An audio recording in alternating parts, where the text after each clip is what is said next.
Hi hello welcome back to my channel Govita designers. ಹೇಗಿದ್ದೀರಾ ಎಲ್ಲರೂ? ಇವತ್ತು ನಾನು ನಿಮಗೆ 6 ಸ್ಟಿಚ್ಚಲ್ಲಿ ಬಟರ್ಫ್ಲೈ ಸ್ಟಿಚ್ ಹೇಗೆ ಹಾಕೋದು ಅಂತ ತೋರಿಸ್ತಾ ಇದ್ದೀನಿ. ಸ್ಟಾರ್ಟ್ ಮಾಡೋಕ್ಕಿಂತ ಮುಂಚೆ ಯಾರೆಲ್ಲ ನನ್ನ ಚಾನಲ್ನ ಫಸ್ಟ್ ಟೈಮ್ ನೋಡ್ತಾ ಇದ್ದೀರಾ ದಯವಿಟ್ಟು ಸಬ್ಸ್ಕ್ರೈಬ್ ಮಾಡ್ಕೊಂಡು ನೋಡಿ, ಹಾಗೆ ಸಪೋರ್ಟ್ ಮಾಡಿ. ವಿಡಿಯೋಗೆ ಒಂದು ಲೈಕ್ ಕೊಡದೆ ಹೋಗೋದನ್ನು ಮರಿಬೇಡಿ.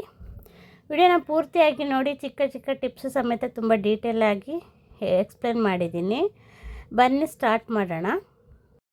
ಈ ಥರ ನೀವು 2 ಲೈನ್ ಹಾಕಿಬಿಟ್ಟು ಬಾಕ್ಸ್ ಹಾಕ್ಕೊಳ್ಳಿ.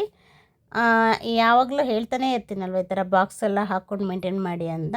ಈ ಥರ ಒಂದು 7 ಸೆಂಟಿಮೀಟರು ಮಿಡ್ಡಲ್ಲಿ ಒಂದು 1/2 ಇಂಚ್ ಗ್ಯಾಪ್ ಕೊಟ್ಬಿಟ್ಟು ಬಾಕ್ಸ್ ಹಾಕ್ಕೊಳ್ಳಿ. ಓಕೆ, ಈಗ ನಾನು 2 ಸೈಡ್ ಬಾಕ್ಸಿಗೆ ನಾನು ಸೈಡ್ ಲೈನ್ 2 ಲೈನ್ ಇದೆಯಲ್ಲ ಆ ಕಡೆ 2 ಲೈನಿಗೂ ನಾನು ಚೈನ್ ಸ್ಟಿಚ್ಚನ್ನು ಹಾಕ್ಕೊಳ್ತಾ ಇದ್ದೀನಿ. ನೀವು ಕೂಡ ಚೈನ್ ಸ್ಟಿಚ್ಚನ್ನು ಹಾಕ್ಕೊಳ್ಳಿ. ಇದೆಲ್ಲ ಸ್ವಲ್ಪ ಫಾಸ್ಟ್ ಮಾಡಿ ತೋರಿಸ್ತಾ ಇದ್ದೀನಿ. ಈ ಥರ ನೀವು ಹಾಕ್ಕೊಳ್ಳಿ ಫಸ್ಟು, ಆಮೇಲೆ ಸ್ಟಾರ್ಟ್ ಮಾಡೋಣ ಹೇಗೆ ಹಾಕೋದು ಅಂತ ಹೇಳಿ. ನೋಡಿ, ಆ ಕಡೆ ಹಾಕಿ ಆಯಿತು. ಈಗ ಈ ಕಡೆ ಕೂಡ ಹಾಕ್ತೀನಿ, ನೀವು ಕೂಡ ಹಾಕ್ಕೊಳ್ಳಿ. ಲೈನ್ಸ್ ಮೇಲೆ ಚೈನ್ ಸ್ಟಿಚ್ ಹಾಕ್ಕೊಳ್ಳೋದ್ರಿಂದ ನಿಮಗೆ ಸ್ಟಿಚಸ್ ಎಲ್ಲ ಹಾಕಲಿಕ್ಕೆ ಈಸಿ ಆಗುತ್ತೆ, ಗೊತ್ತಾಗುತ್ತೆ ನಿಮಗೆ ಯಾವ ಥರ ಹಾಕಬೇಕು ಅಂತ ಹೇಳಿ. ಓಕೆ, ಈ ಥರ ಹಾಕ್ಕೊಂಬಿಡಿ. ಓಕೆ, ಹಾಕಿ ಆಯಿತು. ಸ್ಟಾರ್ಟ್ ಮಾಡೋಣ. ನೋಡಿ, ನೀವು ಸಮನಾಗಿ ಈ ಥರ ಮಾರ್ಕ್ ಮಾಡ್ಕೊಬಿಡಿ. 1/2 ಸೆಂಟಿಮೀಟರ್ ಅಥವಾ ಈ ಥರ ಒಂದು 4 ಪಾಯಿಂಟ್ಸ್ ಬರುತ್ತೆ ನೋಡಿ ಅದರಲ್ಲಿ. ಆ ಥರ ಕೂಡ ನೀವು ಸಮನಾಗಿ ಅಳತೆಯಲ್ಲಿ ಮಾರ್ಕ್ ಮಾಡಿಕೊಂಡ್ರೆ ನಿಮಗೆ ಅದೇ ಮಾರ್ಕಿನ ಒಳಗಡೆನೇ ಸ್ಟಿಚ್ ಹಾಕಲಿಕ್ಕೆ ಈಸಿ ಆಗುತ್ತೆ. ಓಕೆನಾ? ಈ ಥರ ಮಾರ್ಕ್ ಮಾಡಿಕೊಂಡ್ರೆ ನಿಮಗೆ ಸ್ವಲ್ಪ ಈಸಿ ಆಗುತ್ತೆ. ಓಕೆ, ಈಗ ಸ್ಟಾರ್ಟ್ ಮಾಡೋಣ. 2 ಎಳೆ ದಾರ ತಗೊಳ್ಳಿ, ಸಿಲ್ಕ್ ಥ್ರೆಡ್ಡು. ನೋಡಿ, ನಾನು ನೀಡಲಲ್ಲಿ ತೋರಿಸ್ತೀನಿ. 2ನೇ ಪಾಯಿಂಟ್ ಇದೆಯಲ್ಲ, ಆ ಕಡೆಯಿಂದ ಇಂಟು ಮಾರ್ಕಲ್ಲಿ ಈ ಕಡೆ ಫಸ್ಟ್ ಪಾಯಿಂಟಿಗೆ ಚೈನನ್ನು ಹಾಕೋಬೇಕಾಗುತ್ತೆ. ಚೈನ್ ಗೊತ್ತಿದೆ ಅಲ್ವ ನಿಮಗೆ? ಈ ಲೈನ್ಸ್ ಒಳಗಿಂದ ಒಂದು ಚೈನು, ಹೊರಗಡೆಯಿಂದ ಒಂದು ಲಾಕ್ ಚೈನ್, ಈ ಥರ ಹಾಕ್ಕೊಳ್ಳಿ. ಈಗ ಆ ಕಡೆ ತೊಗೊಂಡೋವಾಗ ಒಳಗಡೆಯಿಂದ ಅದು ಬರಬೇಕು ನೋಡಿ, ಆ ಕಡೆ ಸೈಡ್ ಅಂದರೆ ಇಂಟು ಮಾರ್ಕಲ್ಲಿ ಬರಬೇಕು ನಿಮ್ಮದು ಎಲ್ಲ ಚೈನ್ಗಳು. ಒಳಗಡೆ ಒಂದು ಸ್ಟಿಚ್ಚು, ಹೊರಗಡೆ ಒಂದು ಸ್ಟಿಚ್ ಹಾಕ್ಕೊಳ್ಳಿ. ಮತ್ತು ಈ ಕಡೆ ಬರುವಾಗ ಈ ಕಡೆ ಬರಬೇಕು, ಈ ಕಡೆಯಿಂದ ಕೆಳಗೆ ಬರಬೇಕು, ಆ ಕಡೆಯಿಂದ ಮೇಲೆ ಬರಬೇಕು. ಸ್ಟಿಚ್ಚನ್ನು ನೀವು ಇಂಟು ಮಾರ್ಕಲ್ಲಿ ಹಾಕ್ಕೊಳ್ತಾ ಹೋಗಬೇಕಾಗತ್ತೆ ಚೈನನ್ನು. ನೋಡಿ, ನಾನು ಹಾಕಿ ತೋರಿಸ್ತಾ ಇದ್ದೀನಲ್ವ.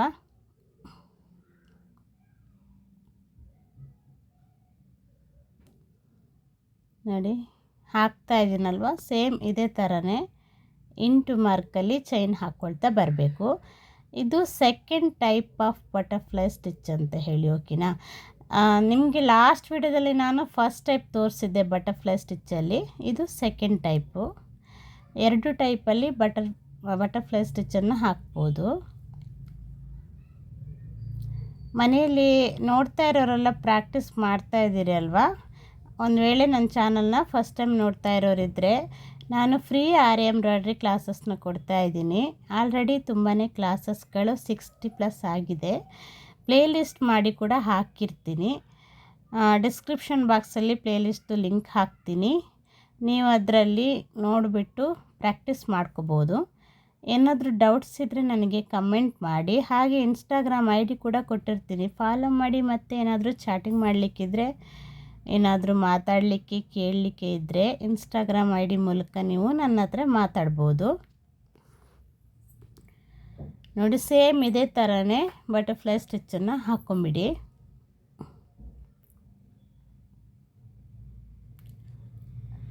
ಈಗ ನಾನು ಯಾಕೆ ಪಾಯಿಂಟ್ ಹಾಕಿದೆ ಅಂತ ಗೊತ್ತಾಯ್ತು ಅನಿಸುತ್ತೆ ನಿಮಗೆ. ನೋಡಿ, ಈ ಥರ ಪಾಯಿಂಟ್ ಒಳಗಡೆನೇ ಬರಬೇಕು ನಿಮ್ಮದು ಸ್ಟಿಚ್ ಏನಿದ್ರು. ಓಕೆನಾ? ನೋಡಿ, ಈಗ ನೀವಲ್ಲಿ ಲಾಕ್ ಹಾಕೊಂಬಿಡಿ. ಹಾಗೆ ಪುನಃ ಈ ಥರ ಹಾಗೆ ಆಪೋಸಿಟಲ್ಲಿ ಬರಲಿ. ನೋಡಿ, ನೆಕ್ಸ್ಟ್ ಪಾಯಿಂಟು ಈ ಥರ ಇದೇ ಥರನೇ ಒಳಗೆ ಹೊರಗೆ ಸ್ಟಿಚ್ ಹಾಕ್ಕೊಳ್ತಾ ಇಂಟು ಮಾರ್ಕಲ್ಲಿ ಎಂಡ್ವರೆಗೂ ಹಾಕ್ಕೊಳ್ತಾ ಬನ್ನಿ. ಸೇಮ್ ಇದೇ ಥರನೇ ಎಂಡ್ವರೆಗೂ ಹಾಕ್ಕೊಂಡು ಬಂದರೆ ಆಯಿತು. ಇದಕ್ಕೆ ನಾನು ಮಿಡ್ಲು ಬೀಡ್ ಫಿಲ್ಲಿಂಗ್ ಮಾಡಿ ತೋರಿಸ್ತೀನಿ. ನಿನ್ನೆ ವಿಡಿಯೋದಲ್ಲಿ ಅಂದರೆ ಲಾಸ್ಟ್ ವಿಡಿಯೋದಲ್ಲಿ ಕೂಡ ಮಿಡ್ಲಲ್ಲಿ ಹೇಗೆ ಬೀಡನ್ನು ಹಾಕ್ಬೋದು ಅಂತ ಹೇಳಿದ್ದೆ. ನೀವು ಬರೀ ಬೀಡೇ ಹಾಕಬೇಕಂತೇನೂ ಇಲ್ಲ. ಈ ಥರ ಮಿಡ್ಲ್ ಗ್ಯಾಪಲ್ಲಿ ಫ್ರೆಂಚ್ ನಾಟು ಅಥವಾ ಬೀಡ್ಸ್ ಬೇರೆ ಏನಾದರೂ ಕ್ರಿಸ್ಟಲ್ ಬೀಡ್ಸು, ದೊಡ್ಡ ದೊಡ್ಡ ಬೀಡ್ಸ್ಗಳೆಲ್ಲ ಯೂಸ್ ಮಾಡ್ಬೋದು. ಬಟರ್ಫ್ಲೈ ಮಿಡ್ಲಲ್ಲಿ ನೀವು ಕಟ್ ಬೀಡ್ಸು ಅಥವಾ ಶುಗರ್ ಬೀಡ್ಸು ಈ ಥರ ಗ್ಲಾಸ್ ಬೀಡ್ಸ್ ಏನಾದರೂ ಯೂಸ್ ಮಾಡ್ಬೋದು. ಓಕೆನಾ, ಆ ಥರ ನೀವು ಫಿಲ್ಲಿಂಗ್ ಮಾಡ್ಕೋಬೋದು. ಈ ಸ್ಟಿಚ್ ಇದೆಯಲ್ಲ, ಇದನ್ನು ನೀವು ಬಾರ್ಡರ್ ಲೈನ್ಸಿಗೆ ಮತ್ತು ಕೆಲವೊಂದು ಮೋಟಿಫೈಡ್ ಡಿಸೈನ್ಗಳಿಗೆಲ್ಲ ಯೂಸ್ ಮಾಡ್ಬೋದು. ಈ ಹೆವಿ ವರ್ಕೆಲ್ಲ ಮಾಡ್ತಾರೆ ನೋಡಿ, ಅದಕ್ಕೆಲ್ಲ ವರ್ಕೌಟ್ ಆಗುತ್ತೆ. ಅಂದರೆ ಹ್ಯೂಮನ್ಸ್ ಫೇಸ್ಗಳು ಮತ್ತು ಕೆಲವೊಂದು ದೊಡ್ಡ ದೊಡ್ಡ ಡಿಸೈನ್ಸ್ಗಳು ಇದೆಲ್ಲ ಮಾಡುವಾಗ ಯೂಸ್ ಮಾಡ್ಕೊಳ್ತಾರೆ. ನಾರ್ಮಲಿ ಈಗೆಲ್ಲ ಟ್ರೆಂಡಿಂಗೆಲ್ಲ ಬೇರೆ ಆಗಿದೆ. ಆರಿ ವರ್ಕಿದು ಟ್ರೆಂಡಿಂಗೆಲ್ಲ ಇಲ್ಲ ಇವಾಗ ಈ ಥರ ಎಲ್ಲ. ಈಗೆಲ್ಲ ತುಂಬಾ ಚೇಂಜ್ ಆಗಿದೆ ಆರಿ ವರ್ಕಲ್ಲಿ. ಥ್ರೆಡ್ ಫಿಲ್ಲಿಂಗ್ಗಳೆಲ್ಲ ತುಂಬ ಕಡಿಮೆ, ಹೆವಿ ಡಿಸೈನ್ಗಳಿಗೆಲ್ಲ ಫಿಲ್ಲಿಂಗ್ ಮಾಡ್ತಾರೆ. ಇಲ್ಲ ಅಂದರೆ ಜರ್ದೋಸಿ, ಫ್ರೆಂಚ್ ನಾಟು, ರಿಂಗ್ ನಾಟಲ್ಲೇ ಮುಗಿಸ್ಬಿಡ್ತಾರೆ ಥ್ರೆಡ್ ವರ್ಕೆಲ್ಲ. ಆದರೂ ಬೇಸಿಕ್ಕಿಂದ ಕಲೀಲೇಬೇಕಲ್ವ, ಏನೇನು ಸ್ಟಿಚ್ ಇದ್ದರೂ ಕೂಡ. ಮನೆಯಲ್ಲಿ ಒಂದು 2 hour ಆದರೂ ಪ್ರಾಕ್ಟೀಸ್ ಮಾಡಿ. ಪ್ರಾಕ್ಟೀಸ್ ಮಾಡೋದ್ರಿಂದ ಬೇಗ ಪ್ರಾಕ್ಟೀಸ್ ಆಗ್ಬೋದು, ಕೈಯೆಲ್ಲ ಚೆನ್ನಾಗಿ ಕೂತ್ಕೊಳ್ಬೋದು. ನೀವು ಫಸ್ಟು ಸಿಲ್ಕ್ ಥ್ರೆಡ್ ವರ್ಕನ್ನು ಬೇಗ ಮಾಡಿದರೆ, ಅಂದರೆ ಫಸ್ಟ್ ಕಲಿತ್ರೆ ಮತ್ತು ಬಾಕಿ ಉಳಿದಿದ್ದೆಲ್ಲ ಫಾಸ್ಟ್ ಕಲಿಬೋದು. ಸಿಲ್ಕ್ ಥ್ರೆಡ್ ಸ್ಟಿಚಸ್ಸೇ ತುಂಬ ಕಷ್ಟ ಇರುತ್ತೆ. ಅದಕ್ಕೆ ಕಷ್ಟ ಇರೋದನ್ನು ಫಸ್ಟ್ ಕಲಿಬೇಕಲ್ವ, ಅದಕ್ಕೋಸ್ಕರ ನಾನು ಸಿಲ್ಕ್ ಥ್ರೆಡ್ ಸ್ಟಿಚಸ್ಸನ್ನು ಫಸ್ಟ್ ಹೇಳ್ಕೊಡ್ತಾ ಇರೋದು. ಮತ್ತು ನಾನು ಏನು ಗೊತ್ತಾ, ಕ್ರೋಶಾ ಬೇಸಿಕ್ಕನ್ನು ಹೇಳ್ಕೊಟ್ಟಿದ್ದೀನಿ, ಒಂದು 5-6 ಕ್ಲಾಸ್ ಹಾಕಿದ್ದೀನಿ. ಬೇಸಿಕ್ಕು ಗೊತ್ತಿದ್ದರೆ ಸಾಕು, ಆಮೇಲೆ ನೀವು ಡಿಸೈನ್ಗಳು ಮಾಡ್ತಾ ಹೋಗ್ಬೋದು. ಅಂದರೆ ಈಗ ತುಂಬಾ ಚಾನಲ್ಸ್ ಇದೆ, ಕ್ರೋಶಾ ಡಿಸೈನ್ಸ್ ಇದೆಲ್ಲ ಹಾಕ್ತಾಯಿದ್ದಾರೆ. ಆದರೆ ಬೇಸಿಕ್ ಹೇಳ್ಕೊಟ್ಟಿರೋದು ಕಡಿಮೆ. ಈಗ ಕಂಬ ಹೇಗೆ ಹಾಕೋದು, ಆರ್ಚ್ಗಳು ಹೇಗೆ ಹಾಕೋದು, ಹೇಗೆ ಬೇಸಿಕ್ಕಲ್ಲಿ ಹೇಗೆ ಸ್ಟಾರ್ಟ್ ಆಗುತ್ತೆ ಅಂತ ಗೊತ್ತಿದ್ದರೆ ನೆಕ್ಸ್ಟ್ ಲೆವೆಲ್ದು ಕಲಿತಾ ಹೋಗ್ಬೋದು. ಬೇಕಾದಷ್ಟು ಚಾನಲಲ್ಲೆಲ್ಲ ಕೊಟ್ಟಿದ್ದಾರಲ್ವ, ಅದಕ್ಕೋಸ್ಕರ ಬೇಸಿಕ್ಕನ್ನು ನಾನು ಕಲೀಲಿ ಅಂತ ಬೇಸಿಕ್ ಕ್ಲಾಸಸ್ನ ಹಾಕಿದ್ದೀನಿ. ಯಾರಾದರೂ ಆಸಕ್ತಿ ಇದ್ದವರಿದ್ದರೆ ಹೋಗಿ ಕಲ್ತ್ಕೊಳ್ಳಿ ಕ್ರೋಶಾನ. ಅದು ಕೂಡ ಪ್ಲೇಲಿಸ್ಟ್ ಮಾಡಿ ಹಾಕಿರ್ತೀನಿ, ಬೇಸಿಕ್ ಕ್ರೋಶಾ ಕ್ಲಾಸ್ ಅಂತ. ಅದು ಸ್ಟಾರ್ಟು ಯಾವ ನೀಡಲ್ ಬೇಕು, ಹೇಗೆ ಹಿಡ್ಕೋಬೇಕು, ಎಷ್ಟು ಎಳೆ ದಾರ, ಹೇಗೆ ಸುತ್ಕೋಬೇಕು ಎಲ್ಲ ಡೀಟೇಲಾಗಿ ಎಕ್ಸ್ಪ್ಲೇನ್ ಮಾಡಿದ್ದೀನಿ. ನಿಮ್ಮನ್ನೊಂದು ಹಂತಕ್ಕೆ ಅದರಲ್ಲಿ ಪ್ರಿಪೇರ್ ಆಗೋವರೆಗೂ ನಾನು ಕ್ಲಾಸಸ್ನ ಕೊಟ್ಟಿದ್ದೀನಿ. ನೆಕ್ಸ್ಟ್ ಡಿಸೈನ್ಸ್ ಬೇಕಂದರೆ ಡಿಸೈನ್ಸ್ಗಳೆಲ್ಲ ತುಂಬ ಜನ ಕ್ಲಾಸಸ್ ಹಾಕ್ತಾ ಇದ್ದಾರಲ್ವ ಬೇರೆ ಚಾನಲ್ನವರು, ನೋಡ್ಕೊಂಡು ನೀವು ಹಾಕ್ಕೋಬೋದು.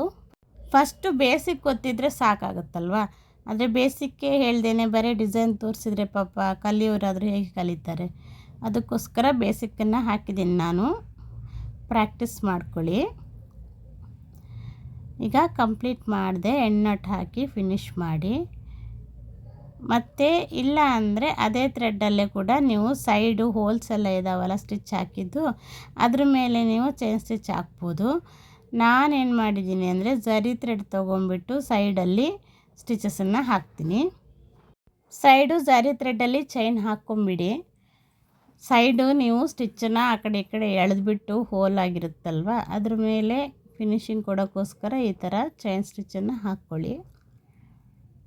ಆನಂತರ ನಾನು ಮಿಡ್ಲ್ ಹೇಗೆ ಬೀಡ್ ಫಿಲ್ ಮಾಡಬೇಕು ಅನ್ನೋದನ್ನು ತೋರಿಸ್ತೀನಿ. ನೀವು ಫಸ್ಟ್ ಕಲಿಯುವಾಗ ಈ ಥರ ಎಲ್ಲ ಮಾರ್ಕ್ ಮಾಡ್ಕೊಂಬಿಡಿ ಆಯಿತಾ.